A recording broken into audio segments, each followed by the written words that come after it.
No. Can everybody hear me? Is that good back there? Okay, would everybody please join me for the pledge? Prior to the pledge, excuse me, this meeting is being recorded, and I've just been told I have to push a red button in whenever I talk. It's not gonna go.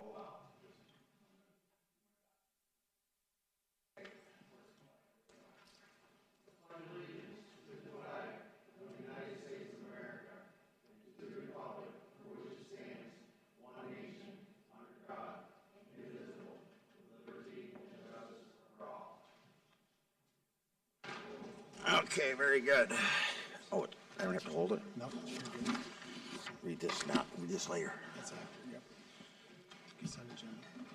Okay, welcome everybody. He can hear me, right? Yeah. Yep, they got you. Everybody can hear me, right? Yep. Okay. All right, Robert, additions, deletions, changes to the agenda, please. Yes, we have an addition tonight. We approve a computer service assistant under personnel. That's the only addition. That's it? That is it. Okay. Consent agenda. Please, motion for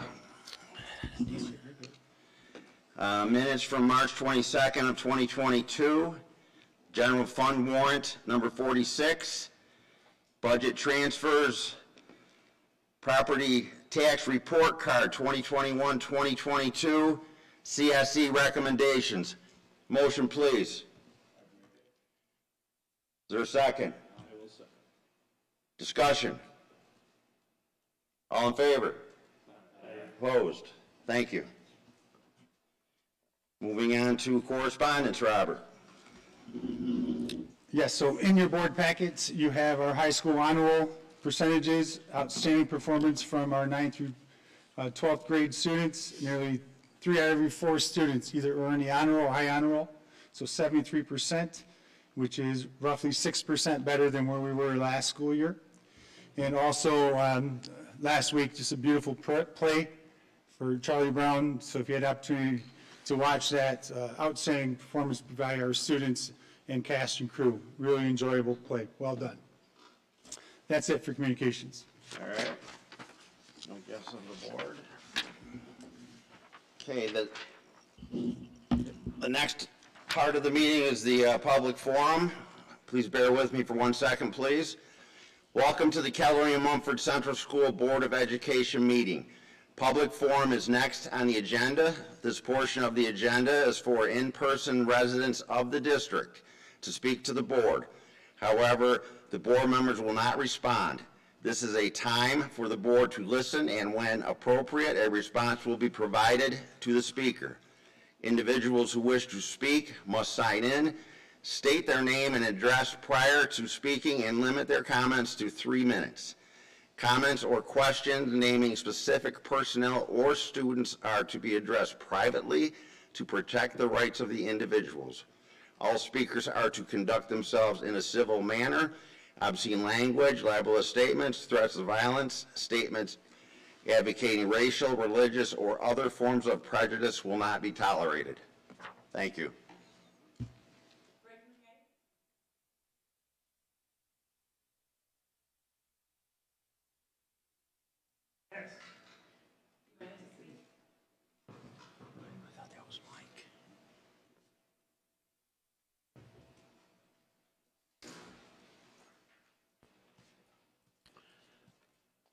I like the speaker, it's pretty good. My name's Rick Mckay. I live at 2767 Danoon, and I'm not real good at this. I'm not a real speaker, but I think I have a little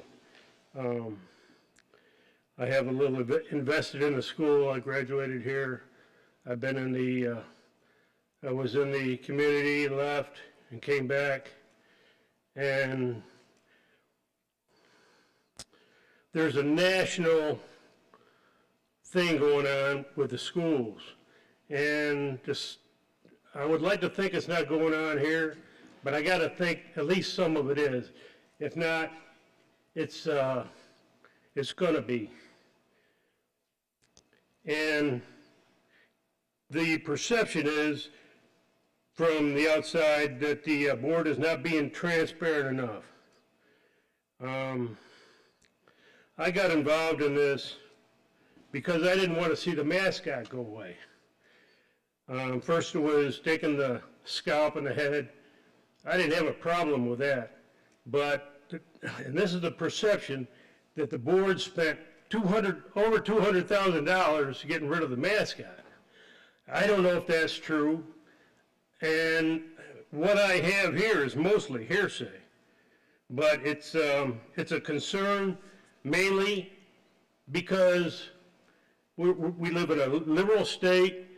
We're not in a perceived liberal county, but there's a lot of stuff going on in the schools that are really upsetting a lot of people. Now, some of the concerns that parents have at some of the school board meetings, there is a fight almost. The board doesn't want to change, the parents want them to change, and then consequently you have a serious problem. I didn't want to see the mascot go because it's been there for over 100 years. And I hate to think that if a few people can make a change like this, then if we get a new mascot, what's to say that 2 years later, they're not going to want to change that? So, I have been told that there's a transgender club in the school, and a heterosexual club is not allowed. Now, I'm sure this is coming down from the state, but anything considered sexualizing, and this is hypersexualizing the kids, if you want to know the truth. And if this is going on, then I think the parents need to be aware of it. Now, if I had kids in the school, and I don't, I have nieces, but if this were, and I don't know if this is going on, I have a concern. I wouldn't say anything to anybody on the outside unless I knew it was going on. But it is happening to other schools. That's a fact. Mr. Mckay, can you get closer to the... Oh, wait, sure. But if it were happening in this school, and I had kids here, I'd have to pull them out and go to private. But bottom line. And it's a CRT which really causes racial diversity. And this is being taught in the schools. I don't know if it's in this one, but there is a concern about that. Parents don't want their kids to be raised to think they're different, to think they're either not as good or that they got to pay this other group back for the rest of their lives. Mr. Malasani will get you to Well, this is a concern. This is good. But like I said before, this is a national issue. This is not a local issue. And kids are my main focus. I was so happy that the masks disappeared. That was great because the mask don't allow the kids to, they go on facial expressions. And, okay, I'm sorry. Yep. Okay, thank you very much. I appreciate it. Mr. Mckay, if we're not able to get to certain topics that you want to discuss, you're more than welcome to write a letter, and the board will get that information. Sure. Okay? Appreciate it.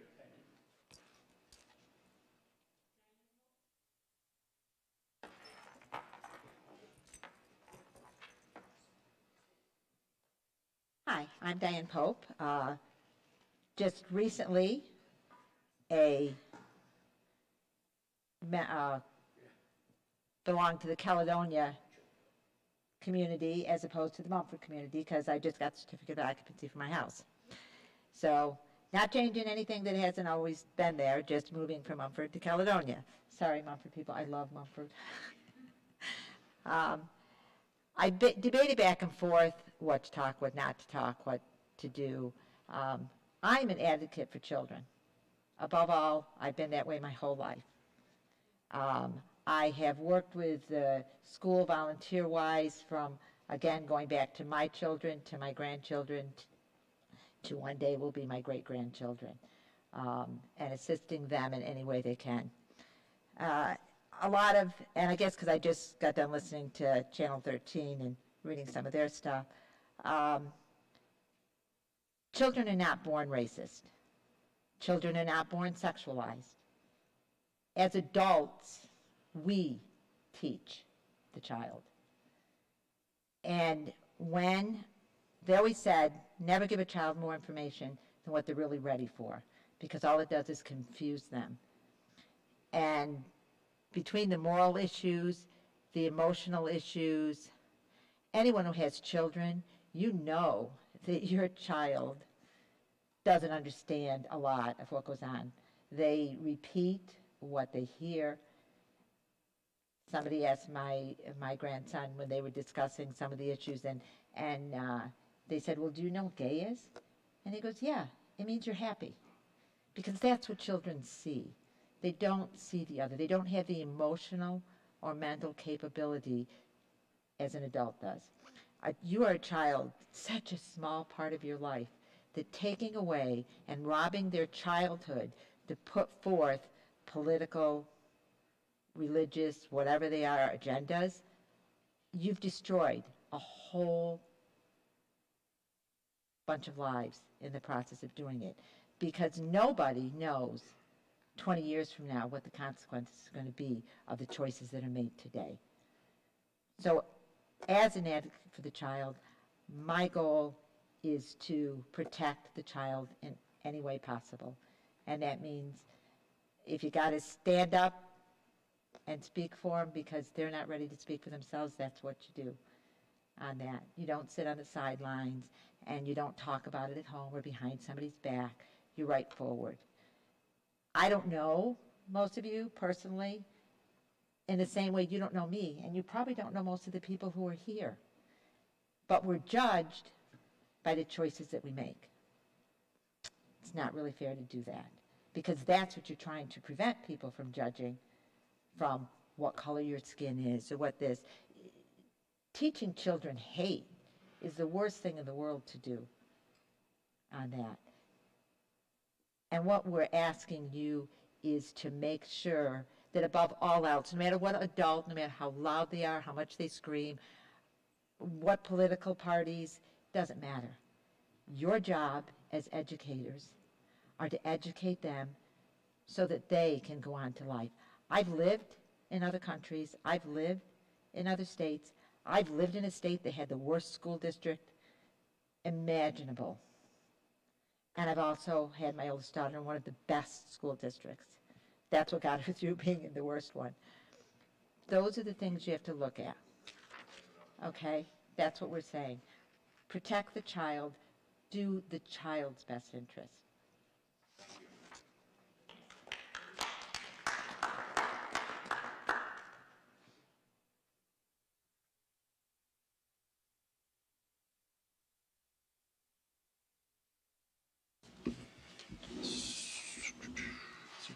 Superintendent's report, the elementary, middle, high school compact committee update, please. Mr. Volter and board members, go right ahead.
No, when is the, The story walk will be over our spring break, okay. okay? And then the kids will really do the reading over this course of this. And so I understand it, someone hides the kid's book on Monday? Well, there's two pieces of it. Maybe there's one piece is the kids brought in their favorite book as a tray. Okay. And then they brought it in, gave it to the classroom teacher. We really took the books, put them in our room. Wanted these treasures, stole All right. I missed that part, I'm sorry. We did, and then it went on, now we're just finding clues because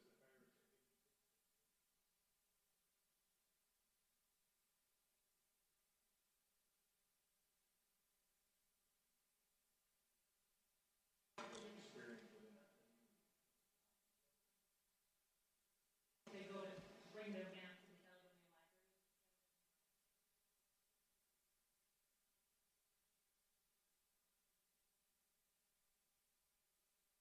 Great. And again, you'll see the video, it's on the website, it's nearly 7 minutes long, involves quite a few people, it's very well done, and you can hear the excitement in the hallways from the kids. And if you want to do the story walk, it'll be up and ready by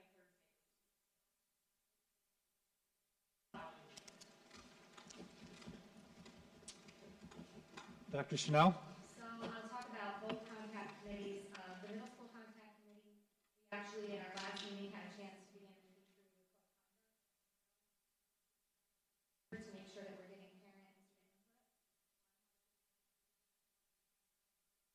input. The middle school contact committee has already done the work. We also talked about Camp Raider. Camp Raider is, this will be our second year of celebrating It will be the 26th of May. With the kids, basically, getting them ready for final exams, like one last final push, and let's get the energy for that. Camp Raider is going to be a day that will run 6 through 12, and you'll see if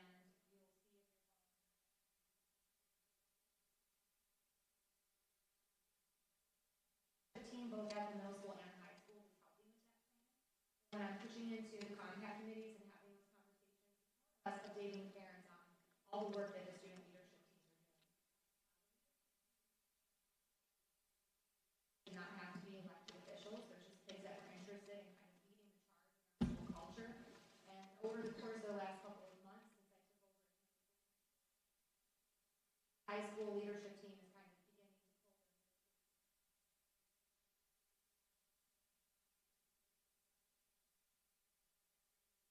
really isn't the high school kids choosing the events of the day, the middle school kids do.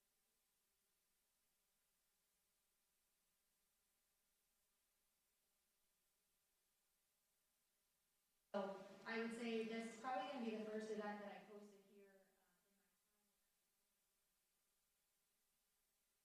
both of the committees have been kind of apprised that that's something that we're getting ready to do. When you do an event like this where teachers are part of teams, naming their teams, they've got team colors, kind of unite them. That means that your teachers are very busy. And so layers of supervision to keep the games and the activities.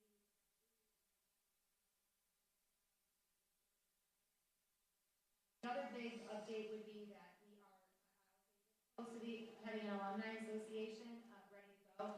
Unfortunately, the holdback of moving forward right now is me. They're waiting on me to do one more thing for them, and as soon as I do that, run like the wind with this concept. So we do have an alumni that's taking lead on it, and I have 6 alumni.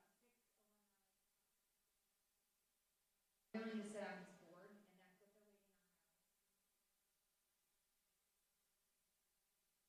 Set of bylaws that's been drafted, a lot of decisions now that are highlighted in the bylaws where decisions have to be made.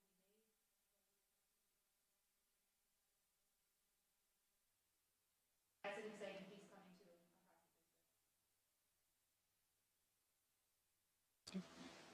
the district. Thank you. That's it, right? That's it. Okay, the elevator repair report. Yes, you'll see in your board packet, the elementary elevator has malfunctioned. And we've had a couple different repair people out to take a look at it. We've invested a few $1,000s, try to get it right. If you recall, back in February, we were finishing our board meeting, and I got a call that one of our cleaners was stuck in the elevator. As you see in my backup writings to you, we've had that happen a couple times. We're no longer using it for students. We are moving cargo and equipment on that, but there's nobody actually riding it. And in order to get it fixed, again, having two different agencies look at it, you know, we're probably talking nearly $50,000 for complete motherboard. So if you think about a lot of the cars today, you can plug it in, it tells you what's wrong with it. They've done all that work, and because it's not a smart elevator per se, those will be changing part after part after part. So the recommendation from the different agencies is to get a new, basically, motherboard control panel. And it's critical to make sure that we can obviously move kids upstairs and downstairs, especially if they're disabled or temporarily disabled, as well as we move a lot of our cleaning supplies that way as well. So you'll see later in your packet is a resolution for the board to move forward with that repair. It will qualify for state aid. So hypothetically, if we were to spend, the resolution's written up to $75,000, but let's say it's at $50,000, we would roughly receive 84% of that money back next school year. How much does the whole thing cost? I would only be guessing. The elevator's probably got to be $500,000-$600,000. I'm just I didn't think it was guessing. that much. That's fine. I'm just thinking the elevator that we have over here in the middle school, just to move freight, which is a 2x2, is $100,000. Okay. So I would say I'm only guessing, but I bet it's quite high. That's it for the elevator. Okay, thank you. Whole business, we're all set, right? Yep. All right, new business. Approval of transportation requests to out-of-district non-public schools for 2022, 2023. Motion, please.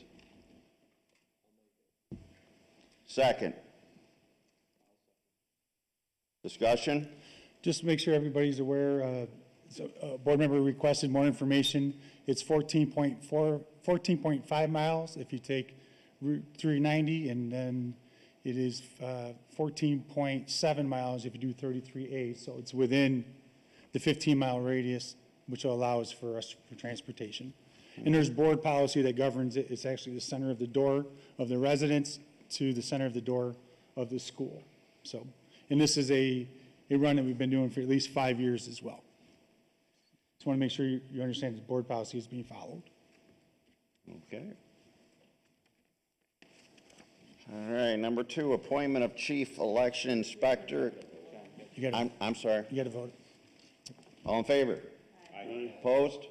Thank you.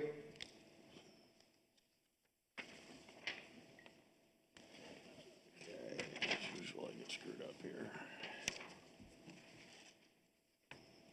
What the hell's number 2? Appointment of chief election inspector and election officials. Motion, please. Second. Discussion. Robert, chime in there, please. Well, again, these are just people that you're approving that are been approved from Livingston County officials with respect to the elections, and they will provide us 2 or 3 people, whatever our need is on election day. Thank you. The presentation of the proposed 2020. You need a vote. All in favor? Aye. Opposed? Thank you. Sorry. That's fine.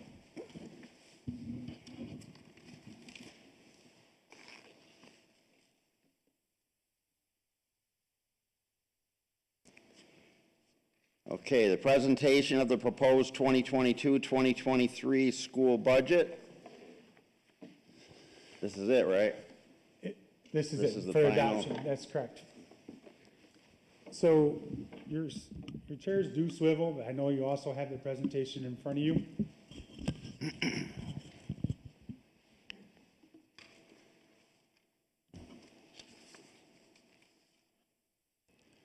So tonight is the adoption. If you recall, earlier it was going to be on either April 5th or April 19th. There's no indication that there's going to be, obviously it's beyond an on-time budget. It looks like potentially Wednesday or Thursday that the houses will get together and maybe agree to it. Right now, it appears the bail reform laws are keeping them to an agreement.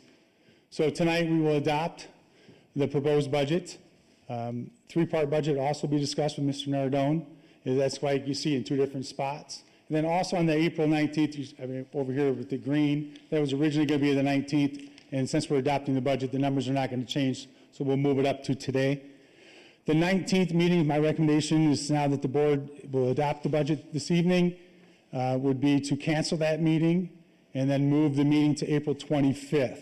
So April 25th is for the board to vote on the BOCES administrative budget. This budget needs to take place on the 25th in order to count. So this gives you an example. There's 22 school districts. If schools don't meet on the 25th, and say there's 4 schools across the BOCES that do meet, and for whatever reasons they vote no, then it actually goes down. So the recommendation from Mr. McDonald is that we meet together on April 25th. In the past, this board has met at 6 o'clock in the morning because it truly is less than a 5-minute meeting, but that'll be discretion of the board later in the agenda to determine what time. After that, May 10th, we'll have our public hearing right here in the auditorium. We'll also have a regular meeting. So the public meeting will be at 7 o'clock, and then the budget vote will take place on May 17th over at district office from 12 to 9 o'clock. So for those that have not been following along, with respect to transparency, you can go to our website under budget development. You'll get every single presentation that we have done thus far. And again, after the board were to adopt the budget, this will be on there as well so people can follow the process. So with respect to the general support budget, basically we're talking about all the Board of Education memberships and expenses for you to operate in the course of the year, all district office salaries from the superintendent to the secretaries to the business administration to our treasurer, accounts payable. We're dealing with all of our legal counsel, for attorneys to represent us. Our insurance is district-wide. We're talking about publications and various mailings. All the BOCES administrative expenses are in this budget as well. All of our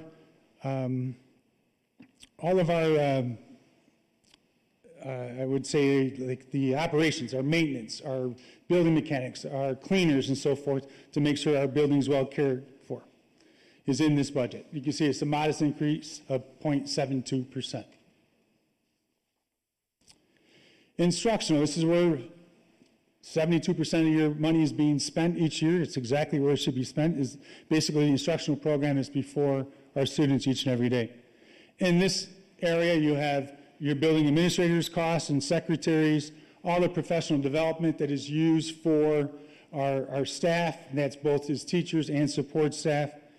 All of our teachers, our special education teachers, our occupational and physical therapists, our librarians, school counselors, nurse, psychologist, social worker, all of our athletics, our clubs and activities, our BOCES expenditures for EduTech, basically a lot of our software expenses and our licensing and some of our technology purchases are in this area. Again, modest increase of 2.3%. Transportation, it is what it is, so we're talking about the cost of bus, we're talking about supplies and equipment, obviously personnel, and this year we have a pretty good increase in fuel, with diesel fuel. A larger increase at 5.11%. Community service is our continuing ed program, roughly a little over $300 increase to make sure providing services that are being requested from our school community or offerings to enhance education for our current students, such like the 5-hour class, things of that nature. The largest increases in our budget is through the employee benefits, specifically our healthcare expenses have gone up 22%. Our retirement expenses, both for TRS and ERS, so basically all of our school employees, has also increased. And then along those lines, your payroll expenses have increased. This is the largest increase that we've experienced in quite some time. We've had double-digit increases in healthcare, 10, 11, 12%. But never 22%. So debt service, you see a decrease here, and basically why you see the decrease is that we had debt come off our books. So in other words, we paid for our mortgage of a recent capital project that we've financed for 15 years, and we will no longer receive, we don't have the debt, nor do we have the aid coming in. You'll see in this number too is also pay the debt for our school buses in that number there. So again, from start to finish, as we put our budget together, we've had a reduction of about $100,000. Here are the positions and or equipment. So when it says reduce elementary furniture, instead of buying 3 grade levels, we'll probably be at 1, or potentially 1.5, or maybe 2, but definitely a reduction.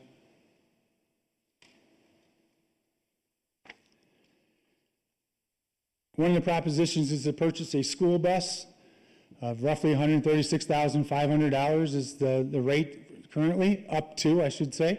It will replace bus number 84, which is a 2006 machine with 132,000 miles on it. Next is to create a capital reserve proposition. So in this, upon voter approval, we will create $10 million reserve. We will be transferring up to $1.1 million that's currently in the reserve into that $10 million. And the goal here is to offset the tax levy increase when capital projects would have to be done. This requires voter approval. So it's not something that the board can just arbitrarily approve it through a resolution. It requires voter approval to create and to expend from.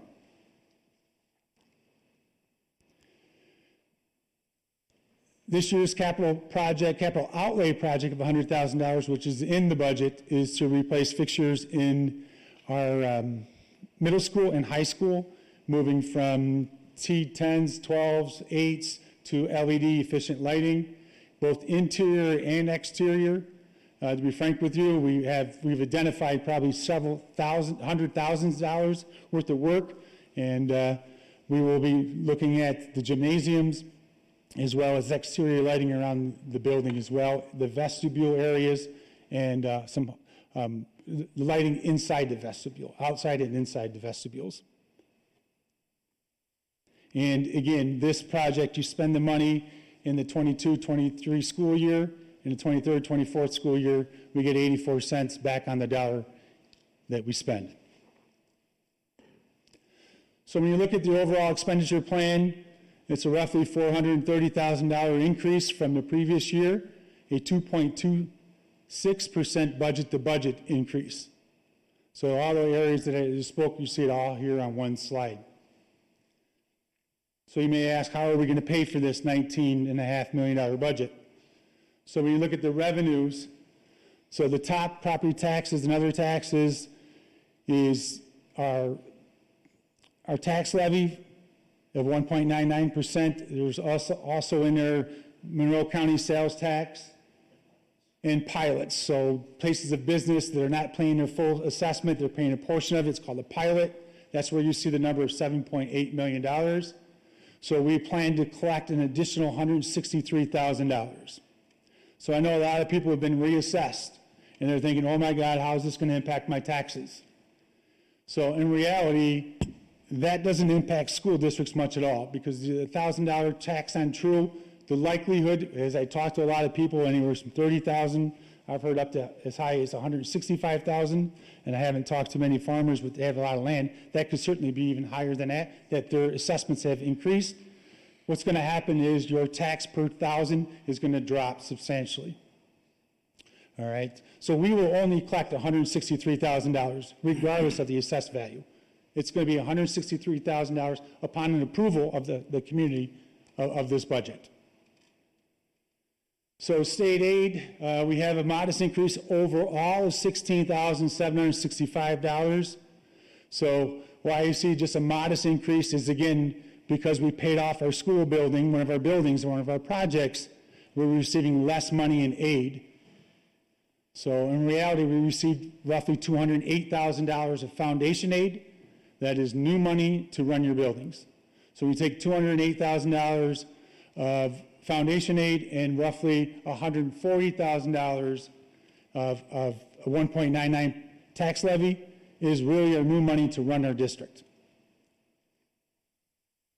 And you'll see here at the end, we will be looking to increase our reserves of $250,000 to balance the budget.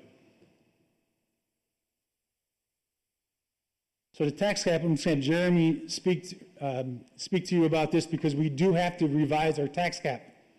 So originally when we approved in February 1st, we didn't have these emergency capital projects. We didn't have the classroom, nor did we have or actually it wasn't finalized in the classroom renovations for the coils that burst and replacing the floor or this elevator. So Jeremy's going to talk to you briefly about why the changes. You said it absolutely perfect. So our tax cap was at 2.14%. Tax cap, if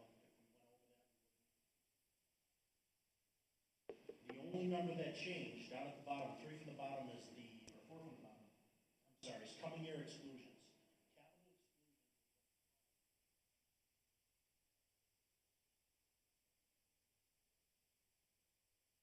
associated with that. Because the tax cap actually goes down. Because the state is saying you're getting more money from us in aid, so you need less money from the taxpayers. So our tax cap dropped from 2.14 to 2.07.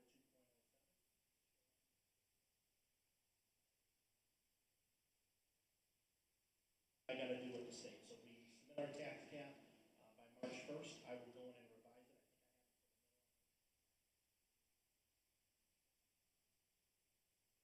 it. I know that. So what do we expect, knowing our budget and what we're going to collect? We're probably, if a $100,000 assessed home that has STAR, you're looking at about $12 or $1 per month.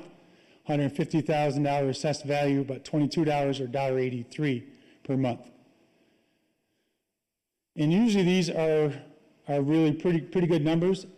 Now with the assessment, I'm not sure who's going to make out. If you need a $60,000 increase in order to break even, I don't know that yet. But I know as a community, we're going to ask the community to pay about $140,000 more than they did the previous year. So voting trends and budgets over the last 10 years. Can you go back there for a second, please? Certainly. Maybe not a fair question, but you're talking about the farmers. Let's say that there's a farm that was $1,150,000. I'm just adding a zero. Go down to the next line with the $22. Would that just be add the same zero to $220? In essence, so a lot of times in the farming, you have your original homestead. They receive the 30% on the original homestead, but not the rest of the farm. So there's a combination of those numbers, but you're not too far off. Okay, thank you. Yeah. And again, I know the land was reassessed too, so it's going to be a big hit in terms of the assessed value. So there's your voting trends over the last 10 years. You can see budget to budgets have been roughly 1.83. This year, we're presenting a little 2.2 and change. Overall tax levy has been about 1.9 and 1.49. Average over the last 10 years has been 2.01. Community has been nearly 75% of the people that show up approve the budgets that you put before them. And you can see the yes, no's. And obviously 2021 was the largest, and that's when ballots were mailed home because of the pandemic. So again, what happens if the budget goes down? You as a board, you can submit it for an additional vote if you so desire. You can do the same or revise budget. If it's defeated the second time, there is no other option. You have to go back to what was referred to as a contingency budget. So basically, that's no increase to the tax levy. So in our case, it'd be a minimum of $140,000 of cuts. That's pretty much it, right? Yeah, there's Administrative costs. but you'll see when I do the three-part. Again, so the tax levy can be no greater than was the previous year. And then exclusions are permitted on the contingency budget. Same thing dealing with health and safety will be excluded to make sure that we can provide that for our children and staff. Questions?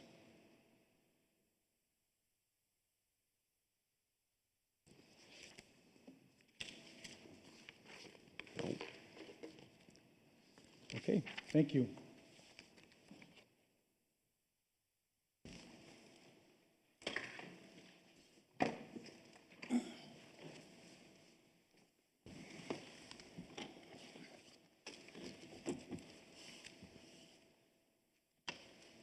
Jeremy talking now? Or? Yeah.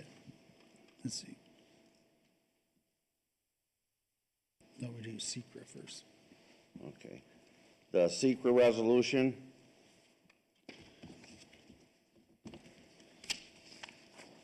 Robert, a little bit of a Yeah, so background. the first one is for the capital outlay project.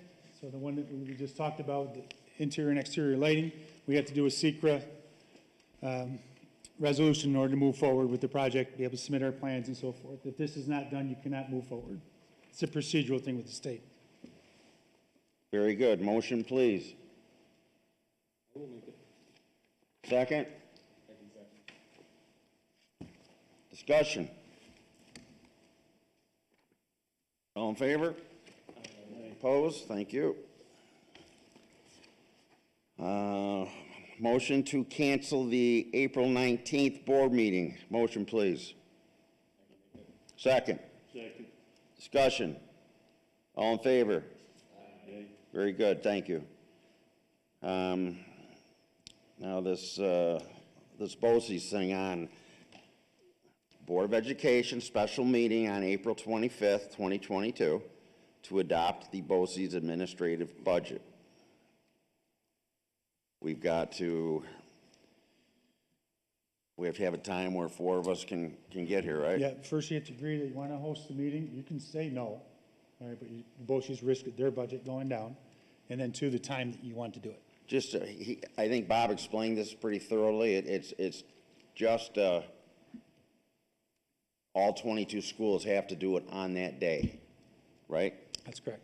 And it's just a matter to have an official Caledonia-Mumford vote, you need a quorum of 4 people. We've done it honestly before. At 6 o'clock in the morning, people have stopped on their way to work just so we can do it with the other 21 schools. That's the only thing that takes place, a motion, a vote, and then probably send something to wherever. So what day of the week is that, Bob? It's a Monday. It's a Monday. All right. So I can do either 6 a.m. or 6 p.m., but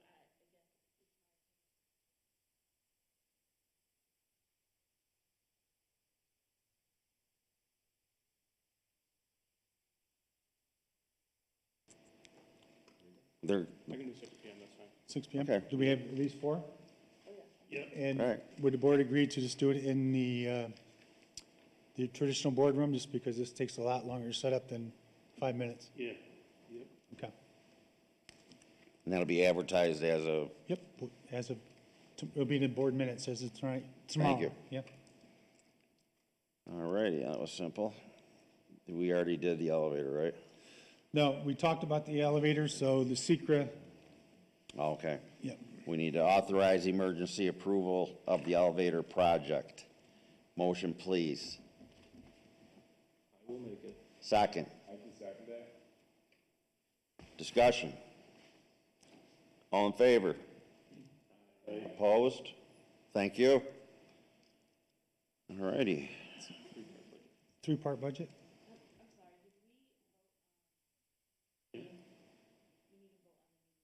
Yes, We we have, just did, didn't we?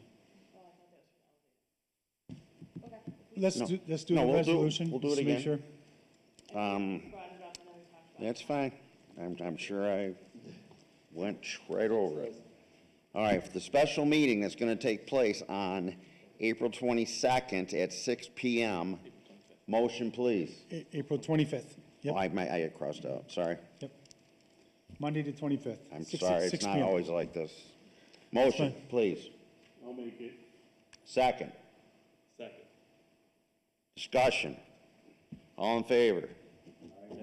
Thank you very much. Sorry about that. There's the 3-part budget. I didn't hear you guys. Nope. So 4, adoption. Why don't we go back to 4 and have the, number 4, the adoption of the proposed 2022-2023 annual school budget that Robert just went through. May I have a motion, please? I'll make it. May I have a second? Just read that because we need the amount in there. Hold that for 1 second, please.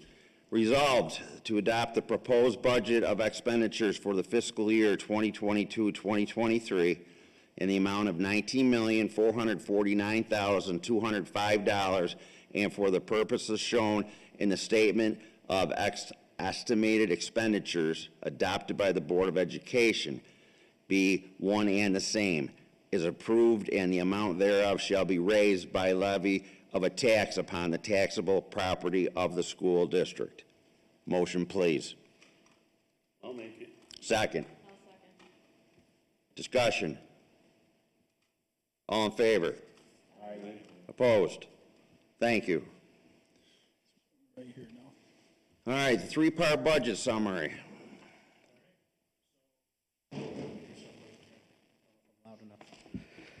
All right, so the state requires that all school districts put their budget in the form of a three-part budget.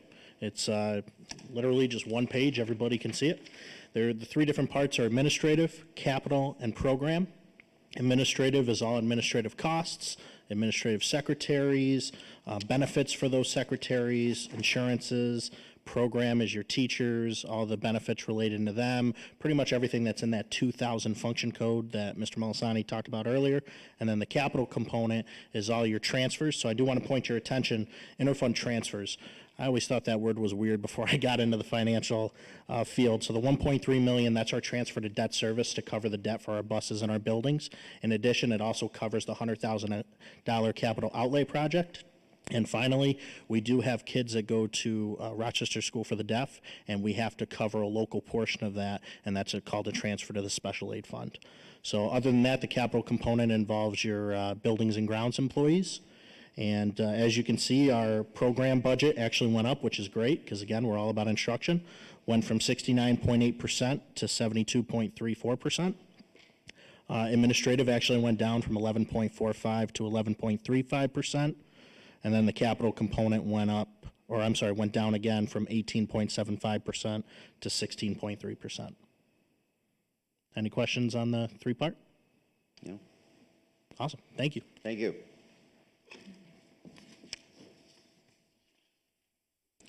All right, that's it, right? So do we need to vote on that?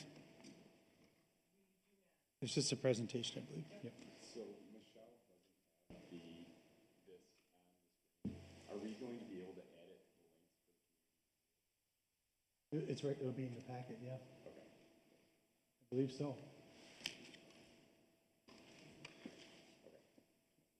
We good? And that, actually, that document there is pretty much in the budget newsletter. You'll see that almost exactly the way it is there in the budget newsletter as well.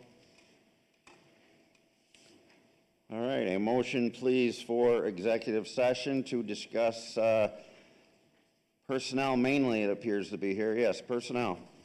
Motion, please. Just check, Joyce, just 1 second. Sorry. What does skip now? Yes. Just want to make sure. How come it's not on the sheet?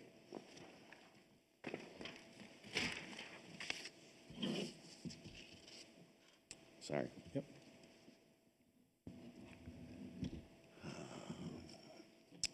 Executive session. It is anticipated that the Board of Education will enter into executive session. Resolved that the Board of Education adjourn to executive session at 6:52 to discuss the employment and employee history of particular persons and confidential student records protected by FERPA. Motion, please. Second. Discussion. All in favor? Thank you very much. Okay. We're going to be in the middle school conference room.